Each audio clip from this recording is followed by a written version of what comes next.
About a picture being worth 1,000 words is especially true when it comes to what we do at Wide Open Baja. The producers of the television show, The Outdoor Journal, have graciously provided us a collection of clips from their recent show on our Baja adventures. Picture yourself driving a race-proven Baja car through the wild and wide open spaces of the scenic Baja Peninsula with Baja 1000 race winners guiding your way. So buckle up and take a few moments to let Angelo Viola from the Outdoor Journal show you what you could be doing on your wide open Baja adventure.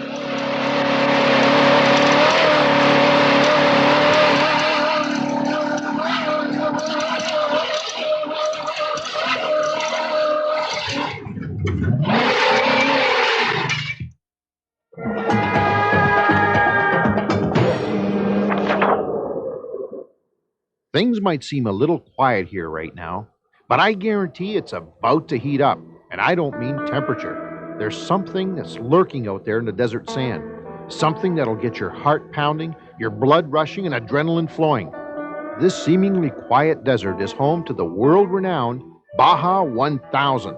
Every year, tens of thousands of race fans flock to this stretch of desert and rock to see and participate in this world-class event. There's no track, no pits, no bleachers, just 1,000 miles of the meanest, toughest, wildest, yet most beautiful and inspiring countryside you'll ever encounter. Hi everybody, I'm Angelo Viola. Welcome to this week's Outdoor Journal. And I'm Pete Bowman. We're going to bring you the Mexican desert like you've never seen it before. Since the mid-50s, crazy auto adventures have been racing up and down this strip of land. In 1967, the first official race of what was to be the Baja 1000 was run. It was won by a guy in a VW dune buggy in 27 hours and 48 minutes. Now, Angelo and myself won't be in the actual race, but there's a company down here called Wide Open Baja that will give us the thrill and excitement of the Baja 1000 from the comfort of our own vehicle. Comfortable? That's easy for you to say. I was white knuckles and wide open trying to keep us out of those bushes. And this is where it all starts, in Ensenada, a typical Mexican seaside resort town where we still find old VWs roaming the streets.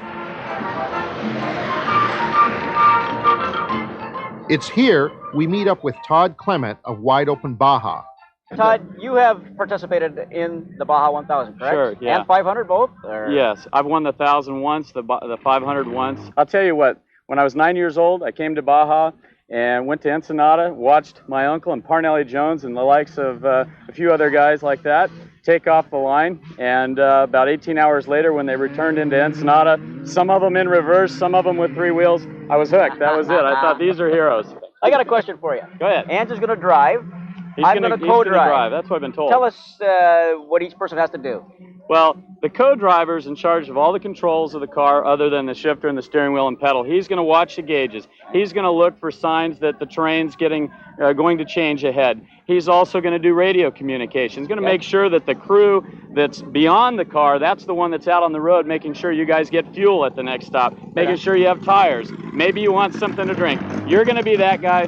He's going to do the driving. As you guys will see in the next few days, there's a lot more to this than driving cars and going through the bumps, and it's beautiful out here. We're going to go through pristine pine forest. We're going to drive on white sand beaches. We're going to go through small pueblos like Santa Catarina, and we're going to go through oasis towns like San Ignacio with the old Catholic missions. So there's something for the whole family there. As long as somebody's tall enough to get in there and co-drive with Dad, we get a lot of guys, they bring their fathers down here in their 60s. They enjoy it just as much as a couple of guys like yourself. What do we need? Well, I've got this for you. It's a driving suit, Angela. Actually, I look better in blue, buddy. Okay, there you go. Thanks a lot. What color's that? Well, that's dark blue. I want this blue. Hey, listen, I'm driving today, okay? So don't start bugging me. No problem, homie. Okay, you two better learn how to get along because you got a little bit of time to spend together. We'll do together. We'll do okay. Buddy, thanks for the intro, and we'll catch you at the garage, I guess, and you get us into the cars. Good deal. Okay. Let's go. And it's off to the garage. But not just any garage. This is where the machines are housed. Bill Savage, the head technical director of SCORE International, designs and builds these vehicles. This is no pick up the groceries with the kids kind of car. It's got a 2-liter Porsche high-torque, high-performance engine and a light tubular frame for strength and more shocks and struts if you can shake a cactus at.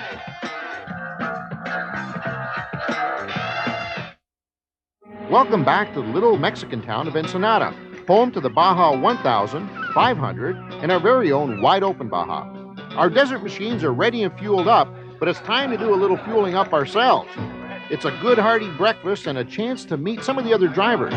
No pros here, just some guys who want to have fun. I love the sound of a well-tuned Porsche engine in the morning. But before we take off, a few last pointers from Todd. Important stuff like kill switches and what do you do if you get lost? Helmets here are a must. I know Pete trusts my driving, but even the navigator gets one.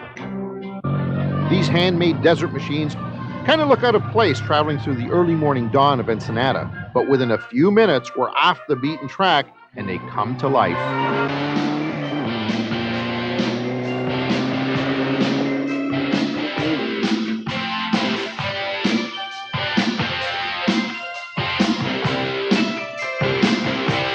Now, should something serious happen, Todd is riding shotgun and always within radio range. In the chase truck, there are spare tires, tools, and enough parts to rebuild a whole car. I guess it's kind of bad for business if you don't come back with all the drivers that you're left with. That was all right. That was cool. Is that suspension great or what? Hey, Angelo, this is Todd. How you guys doing out there? Oh, this is a blast. All right. Hey, I'm just up the road a couple of miles. I've just passed a horse on the left-hand side, and right after the horse was a creek. You're going to turn left and go through the creek and on up into the mountains. Woo! As tough as this is on the cars and my body, it's also a thinking man's game. If my mind starts to wander, I'll be picking horn toads out of my teeth. I've got to concentrate on the road and what's coming up at all times. This wild road, eh? It'd be nice to be able to open it up, though, you know? I just don't know what's around that next bend. How's those gauges looking, buddy? Lovely. We got everything happening here? I got it all under control, buddy. I got gauges I haven't even looked at yet. I got cameras. I got everything there, man. Thank goodness Todd knows the way, as I don't see many helpful gas stations. The only way of identifying the course is the yellow ribbons and markings on the rocks. That's part of my job, to keep watch. We don't want to be doing a Wile E. Coyote over the cliff. Rocks on the right. Real tight. Watch it. Angelo, I'm passing a little ranch on the right-hand side, and I'm probably going to make a left-hand turn pretty soon. You'll come to a Y. There's some ribbons in the tree. You take a left. Over. Did you say turn left? I wonder if these guys know where we are. There's no road signs out here. Obviously, you got to be on your toes.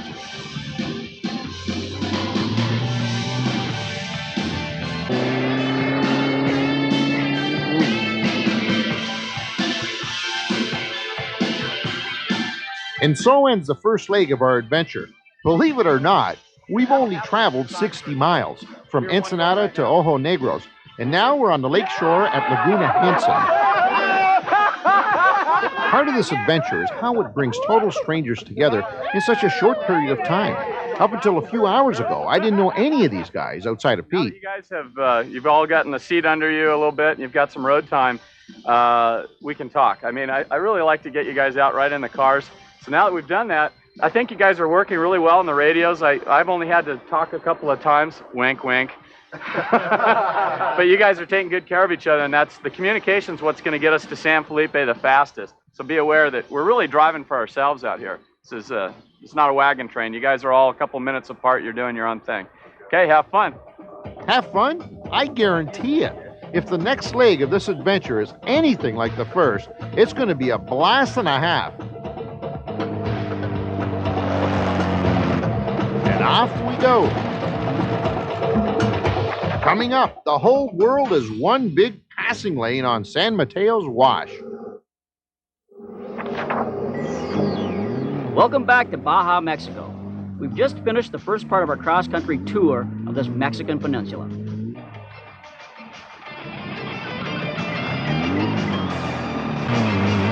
We're heading for the San Mateo's Wash, a dry lake bed, but first a twisted trip through the pine forest. When you get this far off-road, you find the weirdest things. I didn't even know they had pine trees in Mexico.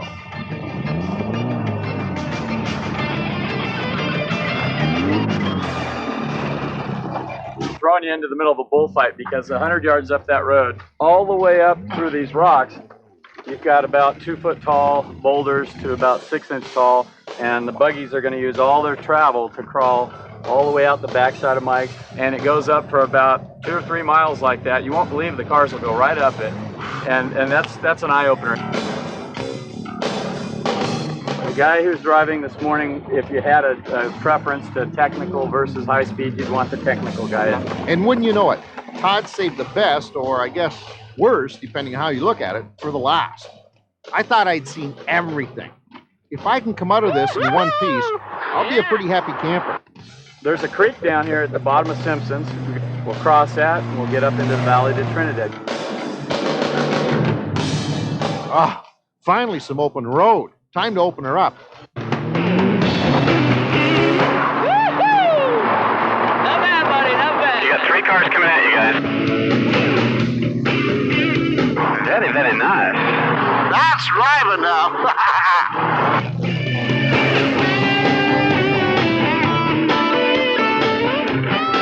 That's cool, huh? That's a nice little run there, man. Oh, this is a blast. All right, yeah, keep her rolling, buddy. Beautiful, beautiful. Woo! Was that great or what? And now for the moment of truth. It's time to let these machines really fly. The San Mateo's Wash. It's an old lake bed, but when it dried up, it left this huge flat space that just screams, drive fast.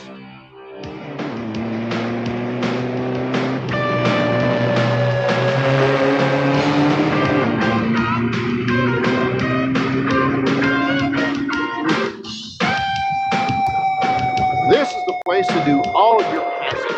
No white lines out here and no oncoming traffic. And only a few spectators. This is where we really open things up. Even though this is not the official Baja 500 with all those prizes and thousands of screaming fans, it sure feels like it out here. There's just something about man and machine versus man and machine that gets the blood rushing.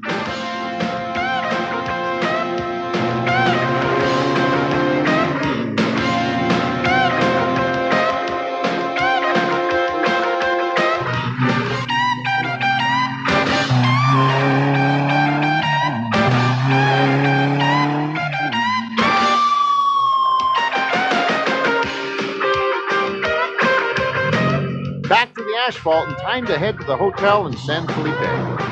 It's no camping in the dirt for us on this trip. After a big day of Baja, it's luxury all the way.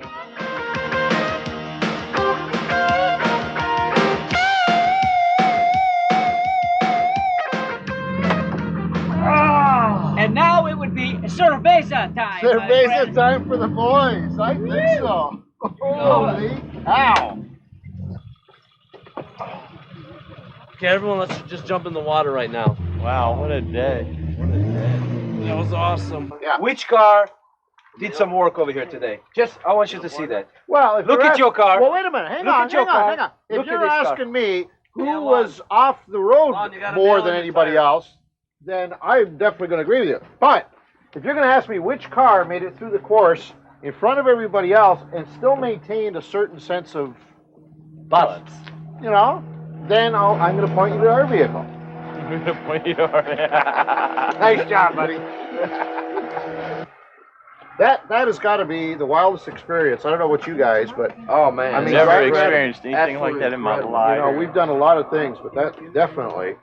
Thrill seeker's Listen, dream. that was only 6 hours, and the Baja's 44. That first reaction is to use the usual superlatives, you know, great, unbelievable, out of this world, absolutely wild. Well, you know, you got to kind of get all those, put them in a trash bag, and throw them out when it comes to this stuff, because it is none of the above.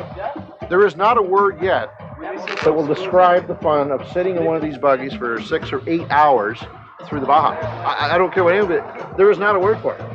Doesn't matter what anybody says. They have not come up with the word to describe the thrill of what we just went through. Just incredible. Just incredible.